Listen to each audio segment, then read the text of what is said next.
Alright, I have the Jeep on some jack stands, and we're going to take the tire off.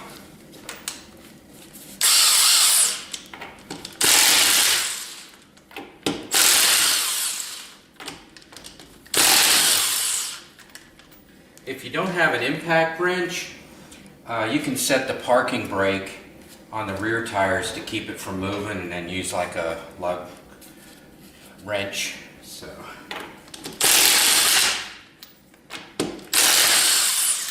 where the fronts are free spinning, so you may have to loosen them before you jack up the vehicle. Alright, the inspector rejected the vehicle. I knew the pad thickness was okay, but what you can see is the pad is not engaging the rotor. And on the full face of the rotor, usually there's just a very fine lip here where it doesn't engage, and then all of this is shiny where the pad has been engaged onto the rotor. But as you can see, it's not hitting it all over. And it might be just because of the corrosion, but either way it was rejected, and now I get to replace it. Alright, I used a 1/2 inch socket to loosen the bolts, and you just remove the 2 bolts that hold the caliper on. Right, the way it comes off is you just lift from the bottom, so just pull it right up like that.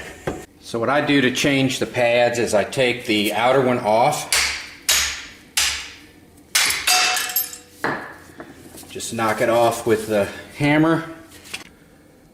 So I've removed the outer pad, and I put my C-clamp against the inner pad, and I'll compress the piston with the inner pad installed so that I'm pushing on that instead of the piston itself. Get that all the way in, make room for the new pads because they're thicker. Get that all the way in. Oh yeah, push fluid back, so I need to check under the hood to make sure there's enough room for that fluid to go back into the reservoir. I don't want it overflowing, so I'll do that off camera. Pull the old one out. Now that's ready for the new ones. However, before I do that, I need to take the rotor off. And I have my hearing protection on. I'm just going to whack it. So let's see if it comes off nice and easy for the camera.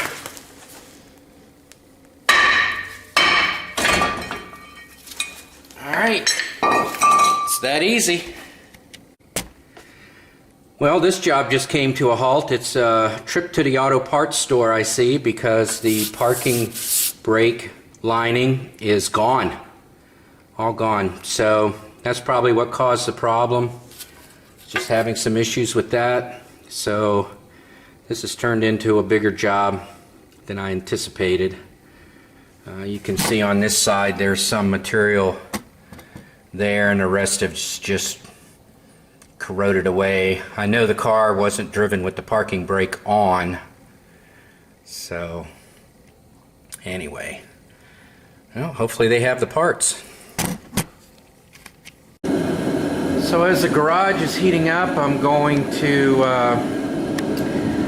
inspect and clean my parts. There's the rear rotors, there's the rear pads, there's the rear parking brake shoes. Notice how thin they are. They aren't for stopping the vehicle, they're just for holding the vehicle. If you drive off with your parking brake on, you'll wear through that padding real quick. And that'll be the end of those. So the ones I've had on this car lasted for, it's a 96, and I'm just replacing the original factory ones. So I have my coffee, and I'll enjoy that while the garage heats up, and then I'll get to work. So these are held on with this clip. There's a pin that goes to the back. You just hold the pin back until you can get this clip disengaged. You can see, let me zoom in here. You need to get this pin up to the opening here so you can take that clip off. undo that. And then there's one spring going across here. You take this spring off right here, and they all come apart. So here it is with everything out of the way. I just pressed down on this clip and moved it down, and that unhooked it. There's one on the other side. You just squeeze it. You squeeze it and pull it down, and that unhooks it. You may have to hold the pin back. Just reach back behind there and hold that pin forward so it doesn't go backwards when you're pushing on the clip. Then I took this spring off. I just took my pick and yanked on it back like this. That popped this spring off, and then it just came apart. So I didn't even take the bottom spring off. So here's the pin right here. So when I put them back on, you'll just put the pin through the slot, put the clip back on, and get it back together. Alright, there it is assembled. So here's what I ended up doing. I ended up taking this clip off and letting this hang freely. I connected the top spring, and then I set the shoe in place, put the clip on, then I put the star adjuster in place, and then I put the bottom spring. And you need to make sure that that bottom spring is engaged on the flats of the star like that. You want to make sure, because that keeps the adjuster from turning. If that wasn't there, it would be free to move in and out. That star could just vibrate, open or closed. So that's what that spring is for, in addition to holding the two bottoms together. Alright, new rotor. I'll spray it off with some brake cleaner, because they usually put an oil or grease coating on there. I can especially see it on this side. Looks like tiger stripes. So I'll clean that up and we'll put it on. Now putting the rotor back on is kind of tricky, because you want these parking brake shoes out as far as you can, but they have to slip into the back of the rotor here.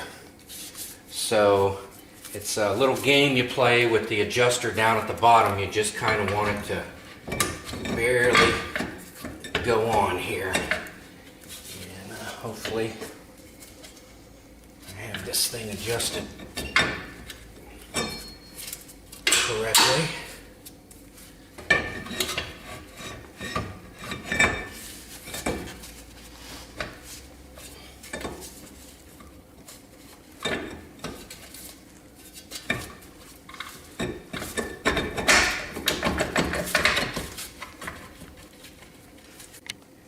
Here's my little test. I can't turn it.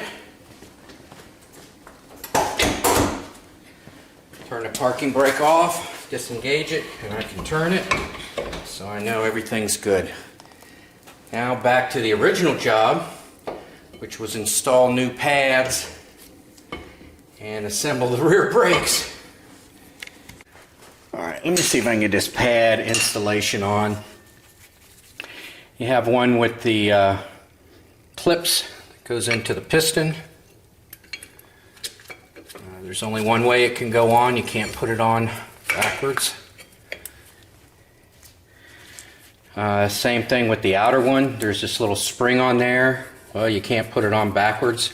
You can see the little tab here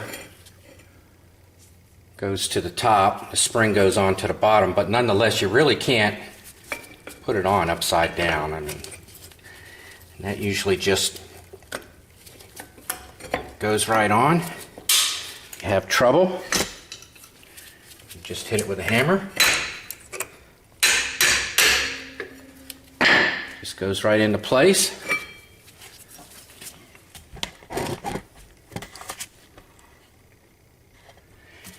And then these sleeves that protect the bolts.